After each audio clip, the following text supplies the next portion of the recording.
Assalamualaikum warahmatullahi wabarakatuh, sahabat Warta Kota dan tribunbekasi.com. Pada kesempatan podcast kali ini kita menyambangi kampus atau Universitas Buana Perjuangan Karawang atau UBP Karawang. Dalam kesempatan kali ini kita ngobrol-ngobrol langsung dengan Pak Rektor, Pak Profesor Dedi Mulyadi yang ini luar biasa. Kita langsung ditemui dengan Pak Rektor ngobrol-ngobrol mengenai tentang kampus atau Universitas Buana Perjuangan Karawang ini. Izin Prof, terkait UBP ini kan memang terbilang baru ya, belum lama, terhitung ini nanti izin dikoreksi pada tahun 2014 mulai membangun kampusnya setelah sebelum itu kan Universitas Singa Perbangsa Karawang yang memang di bawah naungan yayasan yang UBP ini, yang akhirnya setelah diambil alih status menjadi negeri lalu dibangunlah UBP dan operasionalnya mulai tahun 2015. Awal mulai perjalanan UBP ini seperti apa gitu, awal mulai kenapa tetap mendirikan kampus, tetap optimis mendirikan kampus, padahal kan kalau kita tahu jaraknya juga nggak jauh, itu dekat-dekatan lah gitu dengan Unsika yang negeri sekarang gitu kan. Itu gimana kisah awalnya tuh? Baik, terima kasih Kang Ajam. Saya kira pertanyaan menarik saya kira ya untuk kita bahas terkait dengan Universitas Buana Perjuangan Karawang ini. Apa yang disampaikan tadi Kang Ajam betul, bahwa UBP Karawang itu mendapatkan izin dari Kemendikbud. Itu belum ada risteknya dulu. Jadi Kemendikbud ya, Kementerian Pendidikan dan Kebudayaan, tanggal 17 Oktober tahun 2014 dengan izin 10 program studi. Tetapi karena izin itu keluar pada bulan Oktober akhir tahun ya, jadi kami tidak bisa menerima mahasiswa baru pada tahun itu. Akhirnya kami menerima mahasiswa baru untuk tahun angkatan 2015-2016. Nah, kami baru menerima mahasiswa baru di sana. Betul apa yang disampaikan tadi, bahwa yayasan ini sebelumnya adalah menaungi menaungi Universitas Singa Perbangsa Karawang, yang kemudian beralih status menjadi perguruan tinggi negeri baru di Indonesia, yang bersama-sama waktu itu lebih dari 20 perguruan tinggi menjadi perguruan tinggi negeri baru. Nah, kenapa kemudian yayasan ini setelah Universitas Singa Perbangsa diserahkan kepada pemerintah untuk menjadi PTN, kemudian kami mendirikan lagi perguruan tinggi baru. Intinya begini, PTN itu adalah sudah menjadi milik nasional, bukan lagi milik Kabupaten Karawang, bukan lagi lokal, sehingga persaingan jumlah mahasiswa yang akan masuk ke perguruan tinggi negeri itu dari seluruh Indonesia. Jadi peluang-peluang yang akan didapatkan oleh orang Karawang bisa jadi akan menipis. Akhirnya karena yayasan kami ini dimotori oleh para jenderal ya, yang cara berpikirnya memang strategis ya, dan akhirnya pendirian Universitas Buana Perjuangan Karawang kita lakukan adalah untuk mengakomodasi bagaimana masyarakat sekitar Karawang, Purwakarta, Subang dan Bekasi untuk bisa menimba ilmu di pendidikan tinggi, tidak jauh dan tidak mahal. Itu landasan awal bagaimana UBP didirikan. Kalau untuk penamaan dari Universitas Buana Perjuangan Karawang sendiri seperti apa tuh awal? Oke, baik. Awal kenapa dinamakan itu? Apa memang ada kan kalau ini yayasan juga yayasan perjuangan ya, kalau nggak salah yayasan Buana Perjuangan. Pangkal Perjuangan. Baik, saya cerita sedikit. Jadi ada cerita yang tidak seriusnya ya. Ada yang tidak seriusnya. Yang tidak seriusnya begini. Ketika saya diminta oleh ketua yayasan pada saat itu Pak Majen TNI Purnawirawan Tayo Tarmadi, mantan Panglima Siliwangi ya, untuk membuat proposal pendirian universitas baru. Ketika saya bikin proposal itu namanya belum ada. Saya tanya kepada beliau, saya telepon. Universitas baru, terkenalnya kan awal-awal kampus baru. Betul.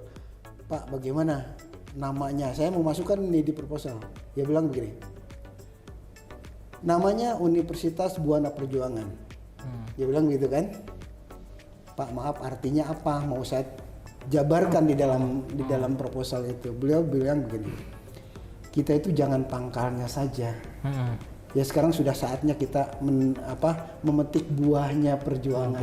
Buah. Nah ini ya itu anekdotnya. Saya pikir hanya sampai di situ udah.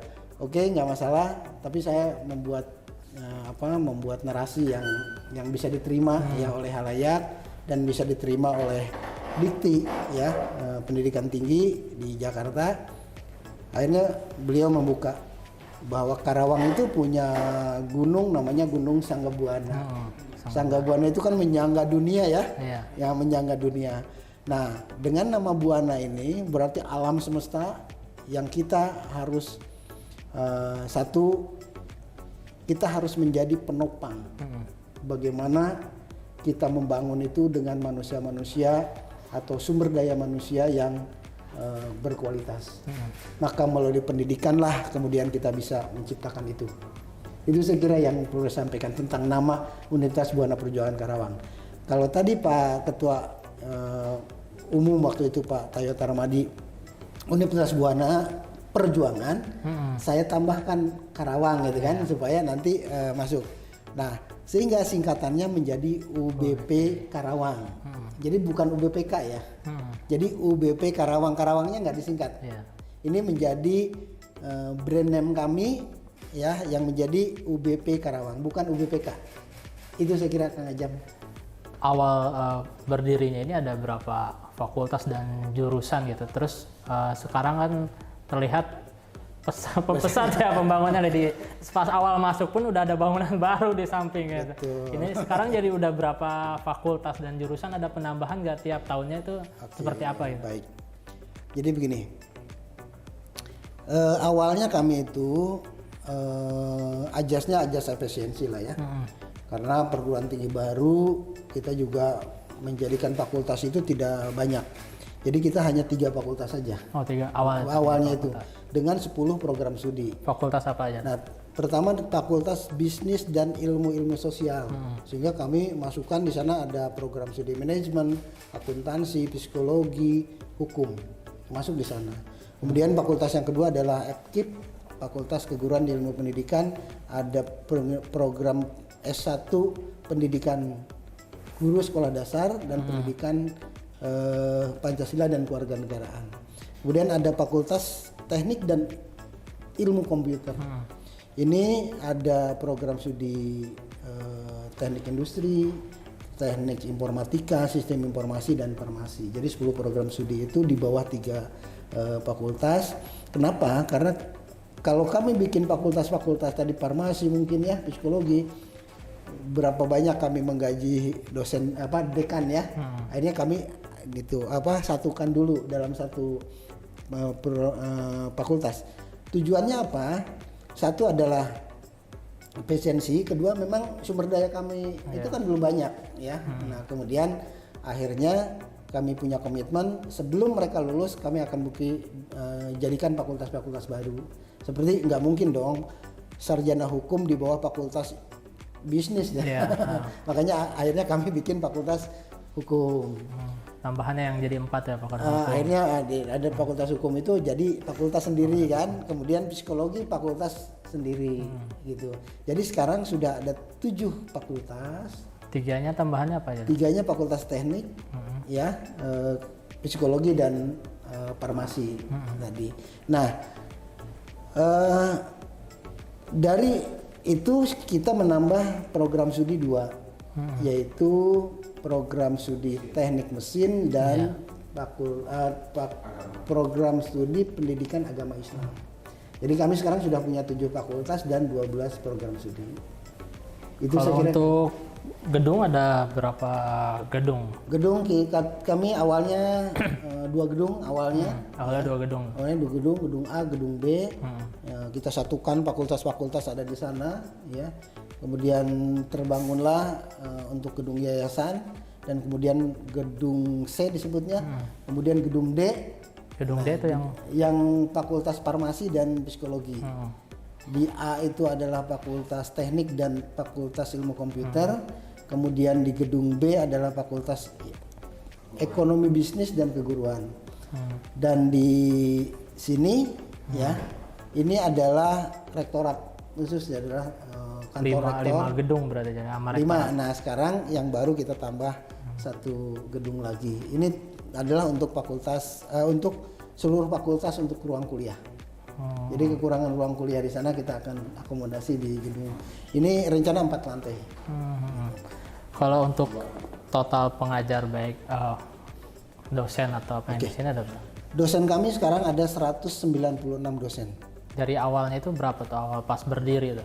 Awalnya itu 5 kali 5, kita hanya punya 25 dosen lah ya. Awalnya itu. Awalnya. Jadi maksimalnya dengan dosen tidak tetap 50 dosen. Nah, sekarang sudah 196 dosen dan insya Allah dalam waktu dekat kami untuk memenuhi rasio dosen dan mahasiswa akan menambah sekitar 20 dosen yang itu sudah siap kami angkat gitu.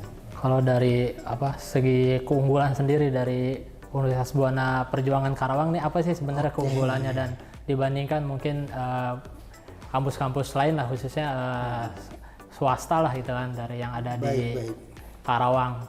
Dan terus mahasiswanya ini apa orang Karawang aja atau ada orang dari luar Karawang gitu? Baik, dari mahasiswa dulu ya, saya cerita mahasiswa. Mahasiswa kami sekarang mendekati angka 12.000. 12.000 mahasiswa. Dari awal-awal berapa tuh awal berdiri? Awal berdiri 1.200. 1.200 angkatan pertama. Di angkatan kedua kita nambah rata-rata sekitar 1.500, kemudian ke sini rata-rata menambah 2.000 mahasiswa per tahun. Mahasiswa kami selain dari sekitar Karawang, Purwakarta, Subang dan Bekasi, mahasiswa kami banyak dari Jawa Tengah. Mahasiswa kami juga dari luar Jawa, bahkan dari Papua. Ya, dari Papua, dari Nusa Tenggara Timur juga ada mahasiswa kami dari sana. Dan itu sebaran mahasiswa kami. Kalau tadi bicara keunggulan, kenapa pertanyaan mereka rata-rata sama dengan Kang Ajam ya? 7 tahun gitu loh, mahasiswanya sudah 12.000, kemudian perkembangannya sudah banyak.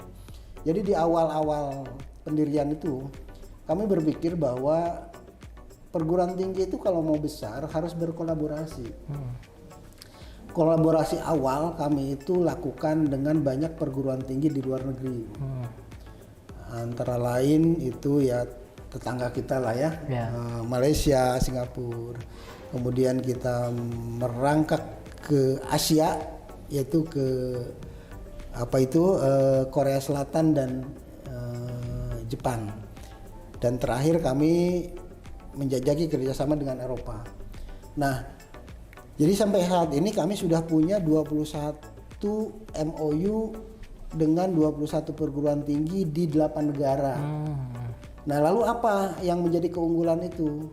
Kami biasanya mengirim mahasiswa-mahasiswa kami dan dosen kami untuk berangkat ke perguruan tinggi sana.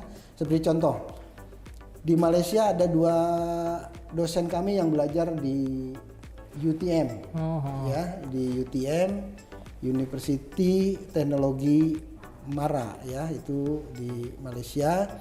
Kemudian 1 dosen kami yang sedang kuliah di Korea Selatan, di Sunmoon University, itu di bidang IT, dan yang dari Malaysia kemarin sudah lulus 1 orang. Kemudian kami mengirim pertukaran mahasiswa ke berbagai negara itu, sehingga mungkin dari mahasiswa dari cerita mereka tentang bagaimana sih mereka dikirim ke luar negeri, bagaimana pengalamannya, itu yang membuat daya tarik mahasiswa-mahasiswa untuk masuk ke UBP. Dan kemudian dengan Jepang lebih intens lagi kami. Dengan Jepang itu kami sekarang mengadakan program pertukaran mahasiswa, di mana apalagi dengan program MBKM-nya Mas Menteri ini, bahwa kami mengirim mahasiswa ke sana untuk belajar 4 semester di Jepang, ya, di Kibi International University di Osaka. Nah, di sana kemudian mahasiswa kami menyelesaikan perkuliahan 4 semester di sana sambil magang. Dan bulan depan insya Allah dari salah satu perusahaan di Osaka akan datang ke sini untuk menyeleksi mahasiswa teknik industri untuk magang selama 1 semester di Jepang. Jadi mereka selesai 1 semester pulang dulu ke Indonesia, ke UBP menyelesaikan skripsi, mereka sarjana, boleh balik lagi ke Jepang menjadi karyawan tetap di sana. Nah, jadi program-program itu yang menjadi unggulan bagi kami. Nah, di samping itu kami juga mendorong kepada mahasiswa untuk punya prestasi di dalam negeri ya. Salah satunya adalah kami selalu mengikuti perlombaan-perlombaan yang diadakan oleh baik itu oleh kementerian maupun oleh perguruan tinggi negeri maupun swasta. Nah, baru saja mahasiswa kami memborong juara 1, 2, 3 lomba micro teaching di Universitas Mataram. Ya, itu dari program studi PPKN. Dan dari program studi teknik informatika kami pernah jadi juara IoT di Makassar, di Bali. Jadi kita prestasi-prestasi itu yang kemudian mengangkat nama UBP menjadi ya terdengar. Dan salah satu mahasiswa kami juga pernah mendapatkan medali Pekan Olahraga Nasional, medali emas ya untuk olahraga sambo ya, itu bela diri, Pak. Jadi itu yang prestasi-prestasi yang terus kami ukir, dan dosennya kami terus dorong mereka untuk mendapatkan hibah bersaing dengan perguruan tinggi lain. Dan tahun ini kami mendapatkan hibah sebanyak 15 dosen untuk penelitian dosen.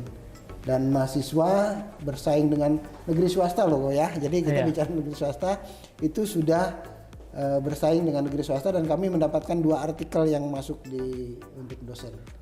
Itu saya kira Kang Ajam ya. Artinya memang kalau kita ya sebagai warga atau mungkin mahasiswa yang atau pelajar lah yang ingin kuliah, ketika masuk ke kampus atau ke universitas itu kan pasti nanya, ini ijazahnya nanti laku nggak nih buat kerja atau buat apa? Baik. Mungkin karena itu tadi yang akhirnya membuat peningkatan jumlah mahasiswanya signifikan. Itu tadi ya, karena program-program yang tadi disebutkan gitu ya. Baik. Nah, tadi juga menyangkut masalah ijazahnya laku enggak. Nah, mahasiswa kami itu sudah di PNS sudah masuk ya kan, di perusahaan-perusahaan BUMN, perusahaan swasta kita sudah, alumni kami sudah Juli yang akan datang ini kami akan wisuda yang keempat. Udah jadi empat angkatan berarti ya. 4 angkatan lulusan kami sudah di atas 2.000 orang yang sudah tersebar di berbagai perusahaan swasta maupun BUMN dan di instansi-instansi pemerintah. Kalau dari segi itu kan program-program tadi ada segi akademik atau ada hal yang berbeda nggak sih yang dari segi materi atau materi perkuliahan atau akademik yang di kampus lain tuh nggak ada, di UBP ada gitu kan? Ya, jadi gini. UBP Karawang itu dari awal sudah membangun sistem IT yang masif. Ya, seperti gedung kami ini sudah dilengkapi dengan serat optik dari 5 gedung ini kita sudah jalin, dan sistemnya kami sudah berbasis Android. Jadi gini, Kang Ajam dan rekan-rekan boleh keliling Universitas Buana Perjuangan Karawang ini. Ada pernah menemukan papan pengumuman tidak? Tidak pernah akan menemukan papan pengumuman, Pak. Karena papan pengumuman mereka ada di kantongnya mahasiswa. HP, ya? Sudah berbasis Android semua, Pak. Jadi kami semua itu informasi kayak tentang kampus pokoknya tentang kampus ada di Android semua. Jadi sejak mereka akan masuk ya, calon mahasiswa, mereka tinggal akses link kami PMB UBP Karawang, kemudian mendaftarkan diri di prodi apa, kemudian mereka membayar dengan ke bank, dan kemudian testing. Hasil testingnya langsung ada dibuka dan mereka bisa registrasi ke bank. Itu bisa dengan ini semua. Nah, itu seperti itu kira-kira. Dan ketika ujian offline maupun online itu semua pengumumannya ada di Android ya, di mahasiswa, di kantong mahasiswa semua. Proses masuk pengisian mata kuliah semester berikutnya. KRS ya, itu kartu rencana studi isinya di HP saja. Jadi nggak ada, kita berusaha pakai kertas gitu. Jadi kita berusaha untuk paperless. Ya, jadi udah nggak pakai kertas, ini udah efisiensi, kita buat sedemikian rupa. Dan kan hal seperti ini yang sedang digandrungi oleh semua masyarakat kita. Nah, salah satunya dalam proses pembelajaran kami itu sebelum pandemi sekalipun kami sudah menggunakan hybrid. Jadi ada yang online sebelum pandemi ya, karena kami sudah membangun namanya Buana Online Course. Jadi sistem pembelajaran online itu kami bangun sedemikian rupa sehingga ketika ada pandemi sudah bisa kita jalankan. Jadi nggak kaget lah pas kaget ada lagi pandemi gitu itu kan. ya. Betul. Dan kegiatan pandemi kegiatan pemproses belajar mengajar pasca pandemi nanti akan kami lakukan hybrid karena memang untuk menunjang program MBKM itu juga termasuk di dalamnya. Gitu. Dan ke depan insya Allah saya akan ada program dari Mas Menteri ini adalah praktisi mengajar. Saya udah undang para praktisi dari perusahaan dan instansi pemerintah untuk menjadi dosen di UBP.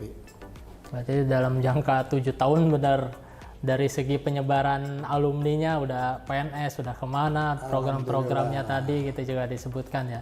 Untuk depannya ada proyeksi atau ada hal-hal ke depan, langkah-langkah ke depan yang akan dicapai atau yang akan dilakukan oleh UBP?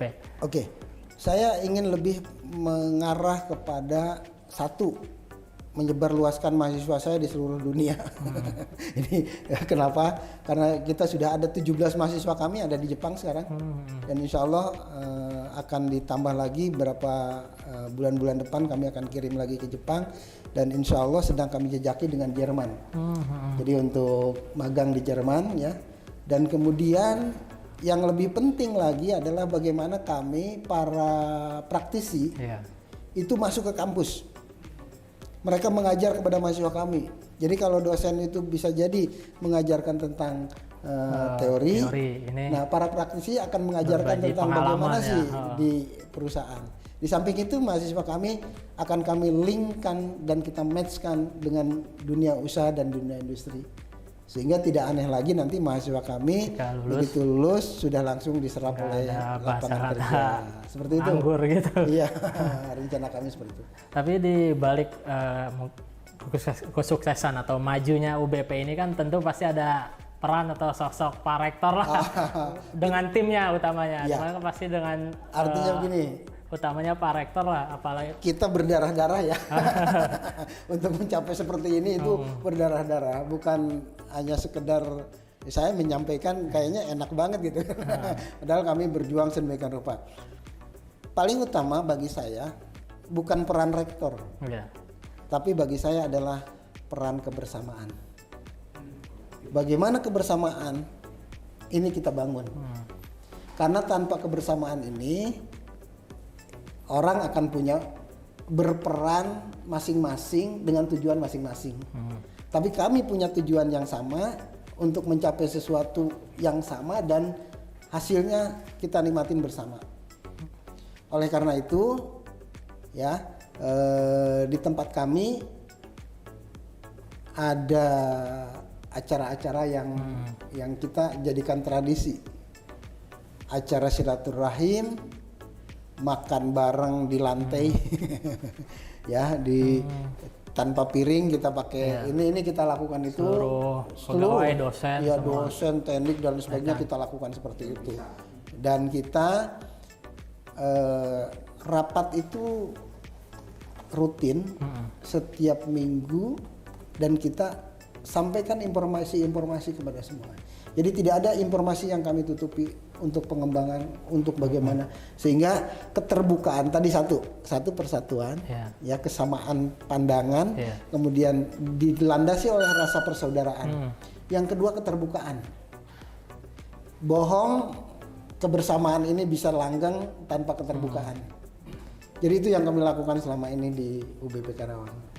Itu Kang Ajeng. Pak Rektor. itu bicara tadi kisah UBP akhirnya bisa sampai maju lah, berkembang pesat lah.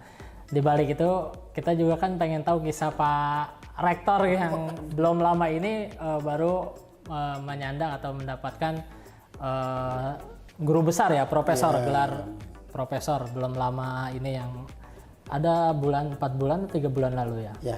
Nah, itu saya jadi profesor itu kisah awalnya kan yang menarik pas lagi itu tuh ternyata dulunya sempet sekolah nggak pakai alas kaki, terus sempet nggak punya uang buat kuliah. Nah itu kisahnya seperti apa gitu, Prof?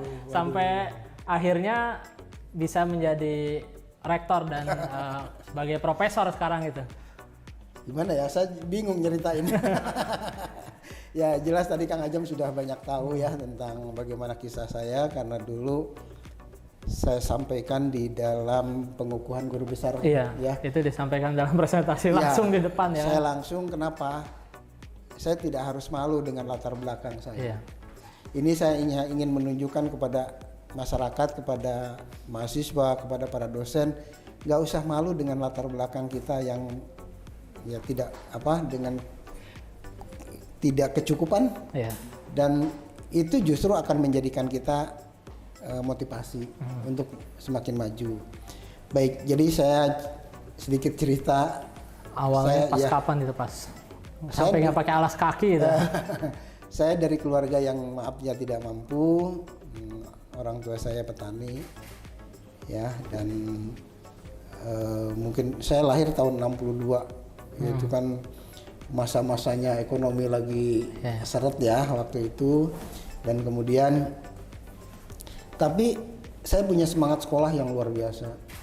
Di antara keluarga saya paling punya semangat untuk sekolah. Dan orang tua saya melihat itu luar biasa, mereka memberikan support, dorongan. Walaupun dengan ketidakpunyaan, mereka tetap mendorong saya untuk kuliah. Bahkan ketika mau masuk SMP itu, ya salah satu keluarga saya ngapain gitu kan, sekolah dan sebagainya. Tapi ibu saya mencari uang, nangis-nangis menjual kambing ya untuk saya sekolah SMP. Dari SMP saya ke SMEA. Nah, dari SMEA kemudian saya kuliah di Unsika. Waktu itu Unsika baru berdiri, Pak. Ya. Unsika berdiri 82 ya. 82 Januari itu mereka sudah terima mahasiswa baru. Saya masuknya di angkatan 83 di bulan Juli. Jadi hanya satu semester bedanya, bukan 1 tahun dengan angkatan pertama itu. Jadi saya seakan-akan angkatan pertama lah ya gitu kan. Dan itu alhamdulillah saya lulus. Maka dari itu ketika pengukuhan profesor, saya undang mulai dari guru SD saya, alhamdulillah masih ada, guru SMP saya ada, teman-teman SD SMP saya ada, guru SMEA saya undang, teman SMEA, teman S1, dosen S1, dosen S2, S3 hadir semua. Artinya apa? Keberhasilan itu bukan melulu karena saya, tapi itu karena apa? Saya membangun silaturahim, saya membangun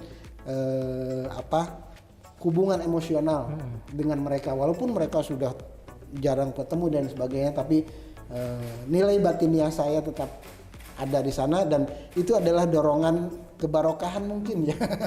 Itu dorongan kebarokahan yang bisa saya peroleh, sehingga dalam perjalanannya alhamdulillah saya diberikan kemudahan gitu ya. Ari sebelum jadi rektor ini sempat dekan di Unsika juga, Pak? Oh betul, saya tuh pertama mengabdi di Unsika itu setelah jadi mahasiswa, lulus mahasiswa 90, tahun 90 itu saya jadi asisten dosen. Bahkan sejak semester 6 saya udah asisten dosen. Ya, jadi asisten dosen dari Profesor Ahmad Dirilam, dosen Unpad. Dulu kan Unsika tuh banyak dosennya dari Unpad ya, dari luar, dan saya jadi asistennya. Dan setelah lulus 1990 saya jadi asisten dosen di sana. 91 saya diangkat jadi dosen tetap. Saya sempat bekerja di perusahaan asing, ya, di perusahaan multinasional, yang itu memberikan pengalaman berharga bagi saya tentang bagaimana kita berproduktivitas, bagaimana tentang attitude, ya, bagaimana kita berkolaborasi, bekerja sama. Itu saya mendapatkan ilmunya dari perusahaan itu. Dan tahun 96 saya diangkat menjadi pembantu dekan 3 bidang kemahasiswaan. Jadi itu juga memberikan hasanah dalam hidup saya, bagaimana sih mengelola mahasiswa gitu kan. Tahun 99 saya jadi pembantu dekan 1 bidang akademik. Di situ Fakultas apa? Di Fakultas Ekonomi. Fakultas Fakultas Ekonomi di Unsika itu. tahun 2001, 2002 saya jadi dekan Fakultas Ekonomi sampai 2006. Saya jadi wakil rektor satu bidang akademik dan kemahasiswaan saat itu, dan kebetulan dari bawahnya kan sudah ada pengalaman itu ya. Yeah. Nah kebetulan waktu itu pas saya jadi wakil rektor itu disatukan wakil rektor akademik dan kemahasiswaan. Sampai 2010. Di 2010 itu isu penegrian Unsika sudah merebak, ya. Dan selesai masa jabatan saya di situ, dan 2004 saya jadi dekan. 2010 itu jadi dekan kembali, tapi Fakultas Ilmu Komputer. Di Fakultas Ilmu Komputer itu 4 tahun, dan definitif lagi penegrian 2014. Saya diminta untuk membuat proposal pendirian UBP, dan oleh ketua yayasan disuruh milih. Oke. Anda mau di sana atau di sini? Bapak bisa bayangkan, Anda bisa bayangkan bagaimana galonya saya. Di sana saya, di sininya itu dulu ditawarinnya apa sebagai apa? Adanya dosen aja atau rektor, belum tahu? Oh, rektor. Tetap rektor, karena di proposal pendirian itu kan sudah ada rektor, sudah ada wakil rektor gitu kan. Saya sudah rektor, tapi bisa dibayangkan belum ada mahasiswa. Benar. Mau bagaimana gajiannya, ya enggak? Sedangkan di sana sudah dalam zona nyaman loh. Saya jadi dekan lah di perguruan tinggi negeri lagi kan. Di sini. Saya bingung menjawabnya. Saya bilang saya mau tanya keluarga dulu. Terus Pak Ketua Umum Pak Tayo waktu itu bilang, ya udah, kamu mikir dulu, kamu istikharah dulu. Nanti saya kasih waktu 3 hari. Kalau dengan jenderal kan harus oke kan gitu ya. Oke siap Pak. Belum 3 hari, baru 1 hari saya udah ditelepon. Gimana, kamu siap tidak? Gitu kan. Kalau tidak, saya cari orang lain gitu kan. Saya langsung menghadap, siap Pak, saya siap mengabdikan diri kan gitu ya. Nah akhirnya saya di sini, dan beberapa wakil rektor yang sudah saya cantumkan dalam SK nggak mau ikut ke sini, akhirnya balik lagi ke Unsika. Gitu ya, 3 wakil rektor itu. Akhirnya saya di sini sendirian. Akhirnya mencari wakil rektor, dan yayasan memutuskan bahwa wakil rektor cukup 1 karena kita masih baru. Jadi wakil rektor baru 1 waktu itu ya. Jadi waktu wakil rektor segalanya kan gitu lah ya. Dan itu Pak Ajam ya, Kang Ajam, perjalanan UBP sampai saat ini, perjalanan saya sampai saat ini. Kalau motivasi Bapak sendiri gimana Pak buat menghadapi itu dari awal sampai sekarang mungkin mendapatkan gelar profesor gitu? Intinya gini, kalau kita mengabdi di dunia pendidikan, di dunia apapun sebenarnya ya, kita harus totalitas. Kalau tidak totalitas, kita hasilnya juga akan setengah-setengah. Oleh karena itu, saya dari awal sudah totalitas, dan alhamdulillah memperoleh seperti ini dengan perjuangan yang sangat panjang dan berliku-liku. Di liku-liku itu, di tikungan-tikungan itu banyak yang menikung juga kan gitu. Tapi alhamdulillah selamat dan tidak menyakiti orang lain. Intinya itu Kang Ajam ya, selamat sampai tujuan, tidak menyakiti orang lain. Pak, terakhir sebelum mengakhiri, ada pesan buat para mahasiswa mungkin atau para remaja yang khususnya di dunia pendidikan inilah, seperti apa gitu, yang dari sosok Pak Dedi aja yang serba kekurangan aja akhirnya bisa seperti ini gitu. Mereka yang ada uangnya cuman males buat kuliah lagi atau sekolah lagi, itu seperti apa gitu? Baik, mungkin paradigma remaja dulu zaman saya dengan remaja zaman sekarang itu berbeda sekali. Sekarang kan sudah zaman teknologi seperti sekarang, mereka selalu dalam keadaan kemudahan. Semua ingin serba mudah. Nah, yang saya tanggapi, yang saya dapatkan dari para mahasiswa yang selama ini, saya lihat daya juangnya kurang. Karena tadi serba diberikan kemudahan. Saya dulu mungkin ketika anak-anak ingin main mobil-mobilan harus bikin dulu ya. Dari buah apa, dari apa gitu. Sekarang kan tinggal beli. Beli pun tidak harus datang ke toko. Pakai HP nanti datang nganterin kan. Baik COD maupun kita sudah bayar kan. Nah, dunia ini dunia seperti ini memungkinkan orang-orang menjadi kurang daya juang. Oleh karena itu pesan saya, oke, supaya survival Anda di depan, maka daya juang yang harus kita tingkatkan. Dan kepada para orang tua, tentu harus paham kondisi hari ini. Kondisi hari ini memungkinkan anak-anak kita menjadi kurang daya juangnya. Oleh karena itu, basically, bagaimana mentalitas harus dijaga. Itu mungkin dari saya. Yap. Luar biasa obrolan panjang sebenarnya ini. Nanti kita bisa next time menggali lebih dalam terkait tentang Profesor.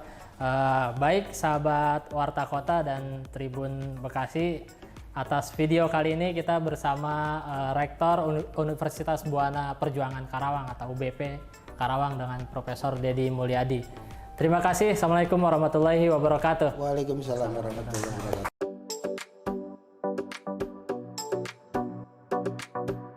Jangan lupa subscribe ya.